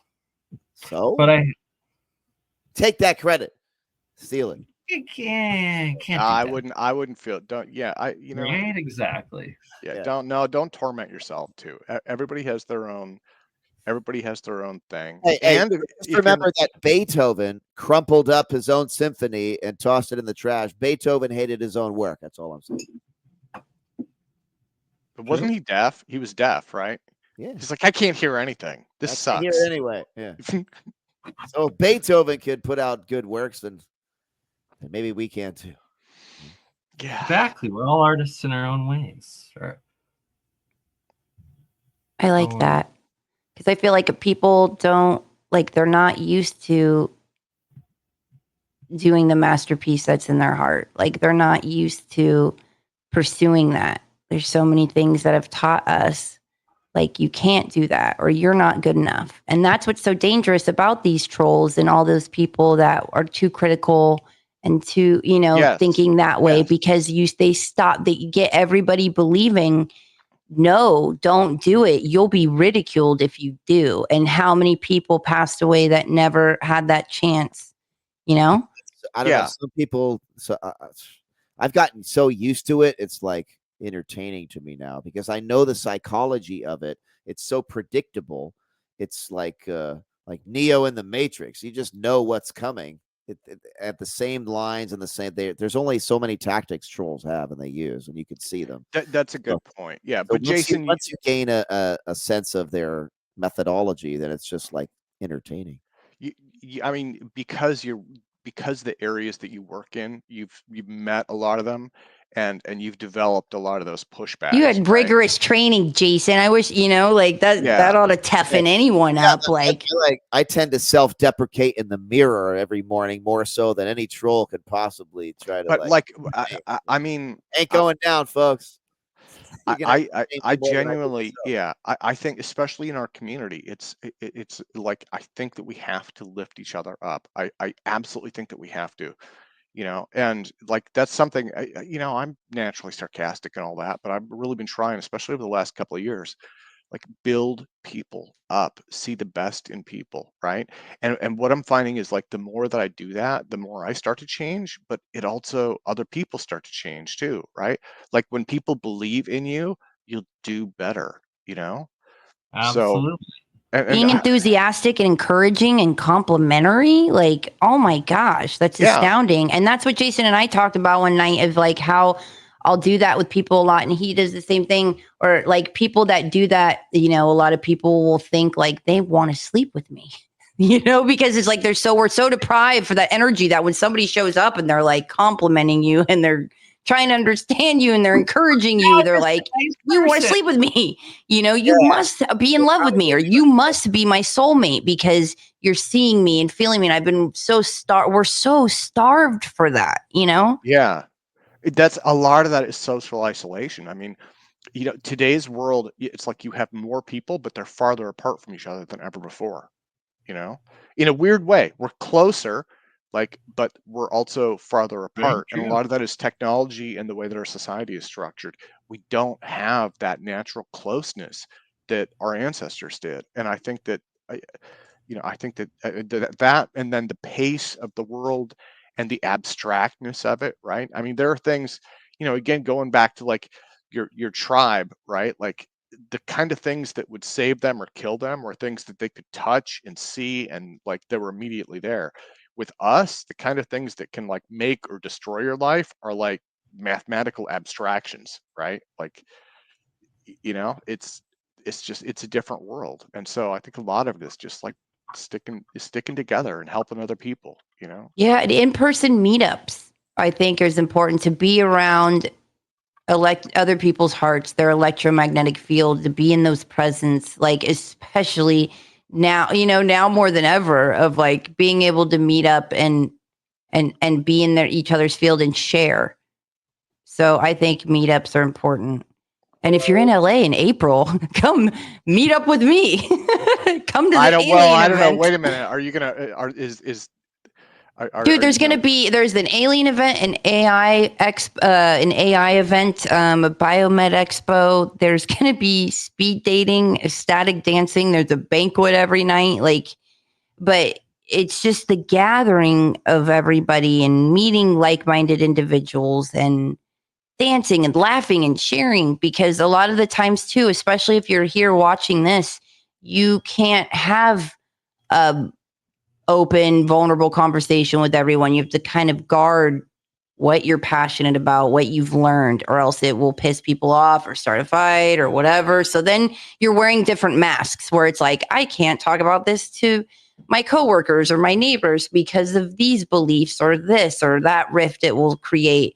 So to be able to meet people that's like, oh yeah, man, I'm all caught up on that, and you could really share, that's important. I was like, on the one hand, meeting is sharing, but then on the other hand, colon cleanse. And so I'm like, oh, wait a minute. I don't know. Like, LA sounds good, but how bad do I want to meet and share? Time and place. Oh yeah. I mean, it's just so important. I hate that I have to bring that up. No, I don't hate it. I hate how non-receptive people are to that message. I'm teasing you. I'm teasing you. I'm like, that's not you talking. That's just parasites. I don't take any offense, Tim. It's not you. It's just your parasites. The parasites are resisting. They like it in there. Ugh.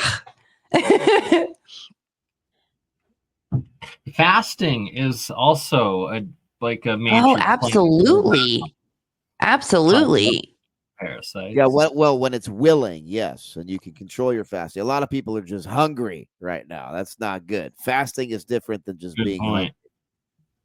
starving and I've fasting, two found different things. sometimes I'm trying to fast a couple of times a month. I'll just take like a day and not eat. I'll just drink, liquids, but not eat. And it like for me at least, it runs kind of hot and cold. Like I've had a couple of times where I'll just like I won't eat from the night before and I'll go to bed and I'll just feel incredible the entire day. I just have like energy and my body feels like normalized and all that.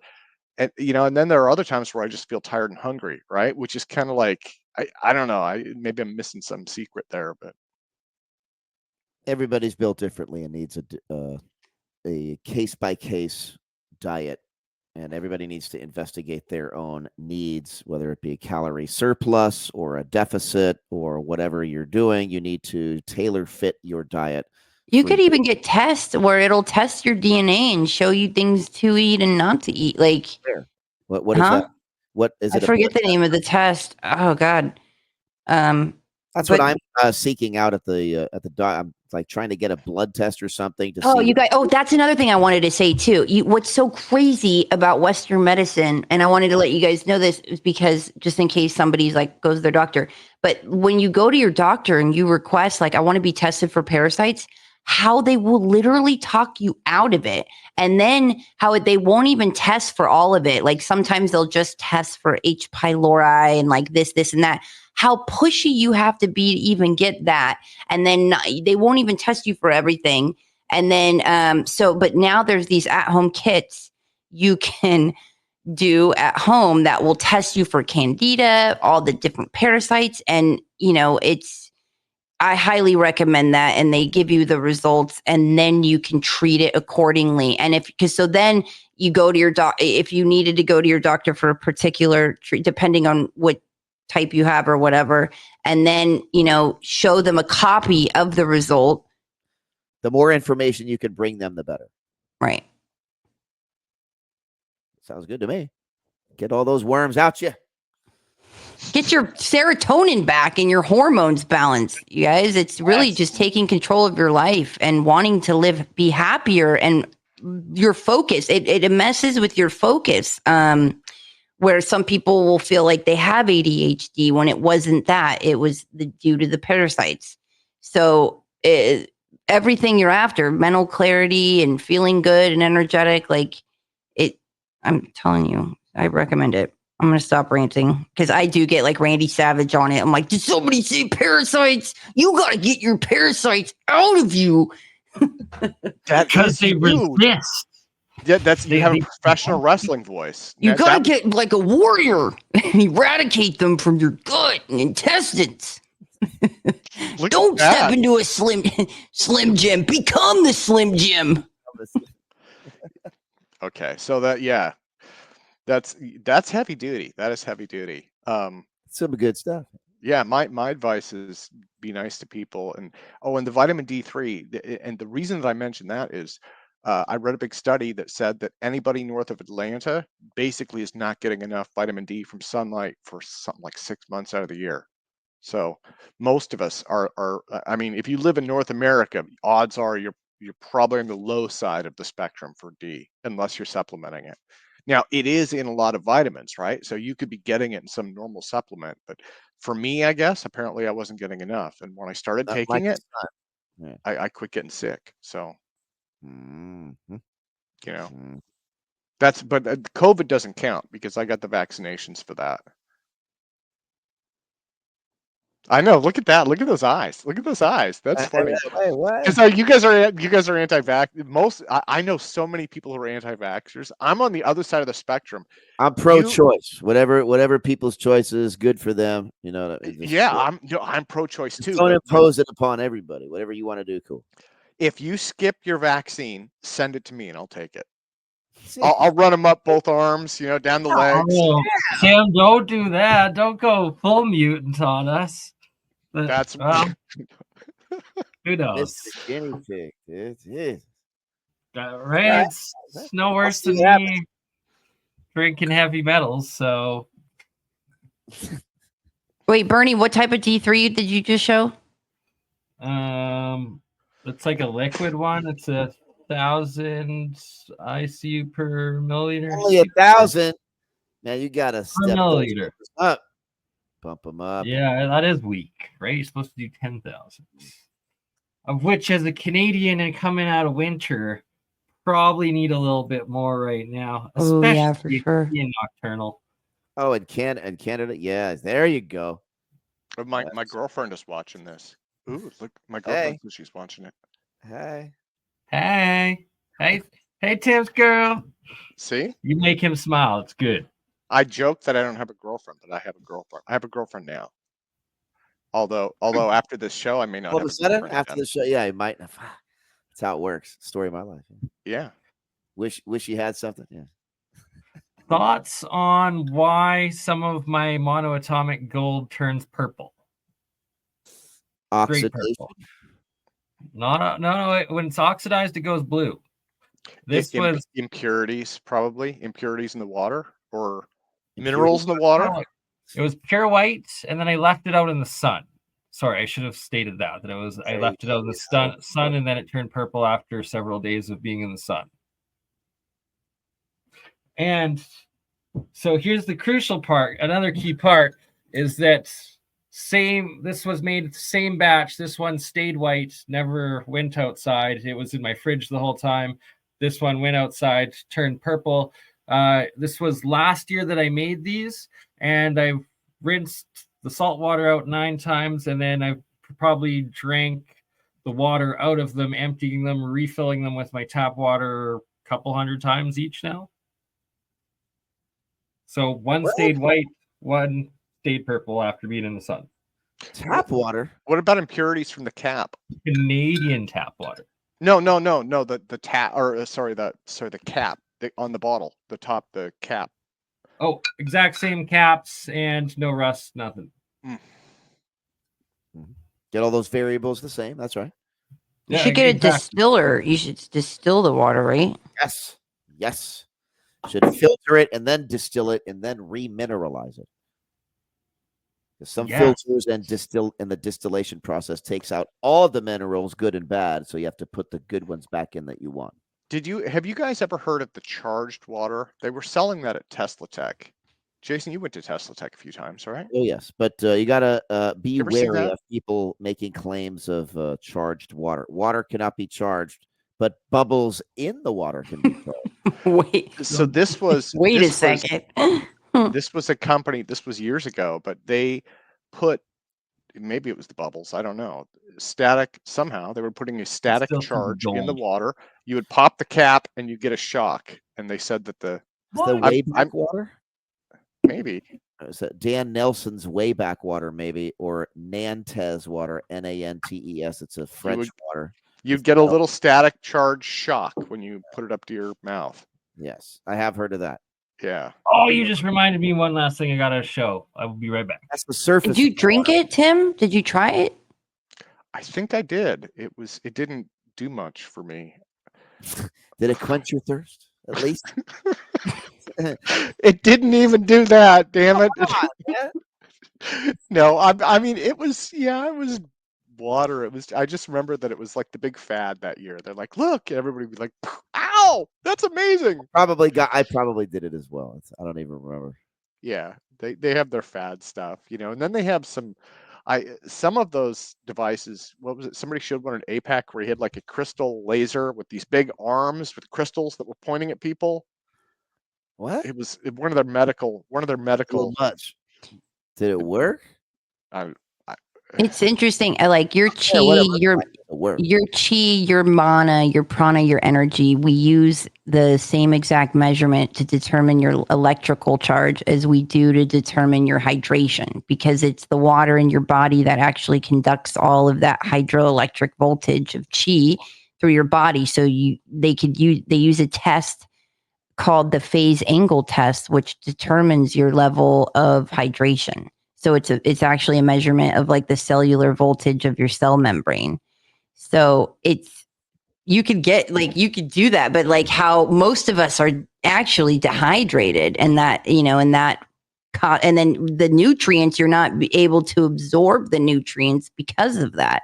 So you could take certain, it's not going to absorb right, but yeah, that's fascinating. Water with microclusters and stuff that will absorb faster than tap water. don't drink tap water, please. Like the water boy. What water boy? You got to have some clean water. Get that. Bobby Boucher. That's right, Bobby. That's right. Wait, is that that's an ice cube? Is that an ice cube? What is that, Bernie?